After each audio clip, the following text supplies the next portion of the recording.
Bienvenue sur la chaîne de prière catholique Guérison et délivrance. La grâce de Jésus-Christ notre Seigneur, l'amour de Dieu le Père et la communion de l'Esprit Saint soient toujours avec vous. N'hésitez pas à vous abonner, à cliquer sur la cloche de notification pour être informé de toutes les nouvelles vidéos, à partager celle-ci avec vos contacts et à laisser vos commentaires.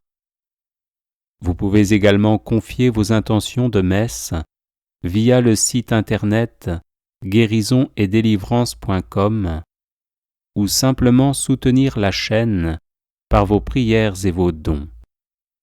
Je vous bénis de tout cœur.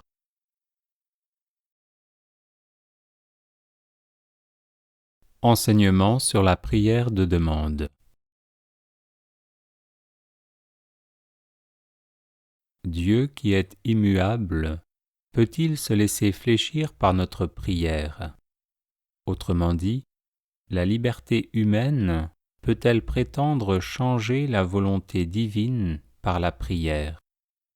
De plus, pourquoi demander quelque chose à Dieu, qui, selon les paroles mêmes de Jésus, sait ce dont nous avons besoin avant même que nous ne lui demandions? Pourquoi Dieu, qui n'a pas besoin de notre prière, la veut-il? Car c'est un fait, le Seigneur veut que nous le prions, comme en témoigne par exemple l'exhortation du Christ en Luc chapitre 10, verset 2. Priez le maître de la moisson d'envoyer des ouvriers à sa moisson. Comment donc comprendre la prière de demande? Dans le Nouveau Testament, les évangiles montrent que Jésus n'accède pas à la demande de certaines personnes. Ainsi pour un possédé qu'il vient de délivrer de ses démons. De même, avec la mère de Jacques et Jean. Saint Paul a vu l'une de ses prières, pourtant insistante, repoussée. Il livre néanmoins la sagesse qui a présidé au refus du Seigneur. Cette écharde lui a été laissée afin qu'il ne s'enorgueillisse pas et sache que sans la grâce il ne peut rien, donc qu'il apprenne à ne mettre sa confiance qu'en Dieu pour son œuvre d'évangélisation. De la sorte, il indique non seulement que le Seigneur n'agit pas de manière arbitraire, mais qu'il a ses chemins qui ne sont pas les nôtres. Quelque bonnes soient nos intentions, elles ne peuvent être plus sûres que les intentions divines. Jésus lui-même, dans sa prière d'agonie au jardin des Oliviers, a laissé un exemple de la juste manière de présenter des vœux à Dieu. Une manière qui ne nie pas les désirs, qui ne les refoule pas, mais qui les soumet résolument à la bienveillance du Père des cieux et au plan divin de salut. Donc, qui accepte qu'il ne soit pas exaucé selon des vues humaines. Il tomba face contre terre en faisant cette prière. Mon Père, s'il est possible, que cette coupe passe loin de moi. Cependant, non pas comme je veux, mais comme tu veux. L'abandon à la providence divine, dans la prière comme dans toute la vie, saint Jacques y exhorte. Vous qui dites « Aujourd'hui ou demain, nous irons dans telle ville, nous y passerons l'année, nous ferons du commerce et nous gagnerons de l'argent. » Vous qui ne savez pas ce que demain sera votre vie, car vous êtes une vapeur qui paraît un instant, puis disparaît. Que ne dites-vous au contraire? Si le Seigneur le veut, nous vivrons et nous ferons ceci ou cela.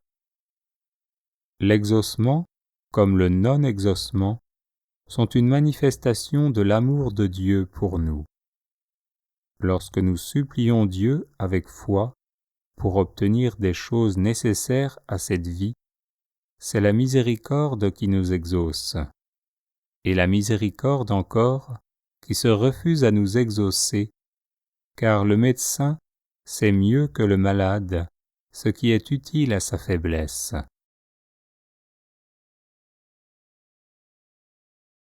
Chacune de nos demandes doit être accompagnée de notre soumission à la volonté divine, donc de l'acceptation de ne pas être exaucé en telle demande particulière.